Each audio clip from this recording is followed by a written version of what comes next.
مسنون اعتکاف ٹوٹ جائے تو اس کی قضا کیا ہے؟ چنانچہ اگر رمضان مبارک کے آخری عشرے کا اعتکاف کسی وجہ سے فاسد ہو جائے معتکف سے،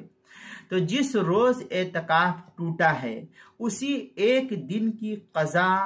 بعد میں لازم ہوگی۔ اسی ایک دن کی، جس دن اس کا اعتکاف ٹوٹا ہے صرف اس ایک دن کی قضا جو ہے اس کی بعد میں رمضان کے بعد اس کی ایک دن کی قضا اس کے ذمہ لازم ہوگی۔ تاہم بہتر یہ ہے کہ پورے عشرے کے اعتکاف کی قضا روزوں سمیت رمضان کے بعد کسی وقت بھی کر لے تو یہ افضل ہے، لیکن اگر نہیں کرتا ہے تو اس کو صرف ایک دن کی قضا کر لینی چاہیے۔ چنانچہ فتاوی شام وغیرہ کے اندر ہے وَعَلَى كُلِّ فَيَظْهُرُ مِنْ بَحْثٍ ابن الحمام لزوم الاعتکاف المسنون بالشروع۔ اس طریقے کی عبارت جو ہے فتاوی شامی جو زکریا بک ڈیپو دیوبند کا ہندی نسخہ ہے اس کی تیسری جلد صفحہ 434، فتح القدیر جو بیروت کا چھپا ہوا نسخہ ہے اس کی دوسری جلد صفحہ 393، اور ظہیریہ میں ہے وفی الظہیریہ عن ابی حنیفہ انہ یلزمہ یومن۔ یہ فتاوی تاتار خانیہ کی عبارت جو ہے نقل کی گئی جو زکریا بک ڈیپو دیوبند کا ہندی نسخہ ہے اس کی تیسری جلد صفحہ 447، فتاوی محمودیہ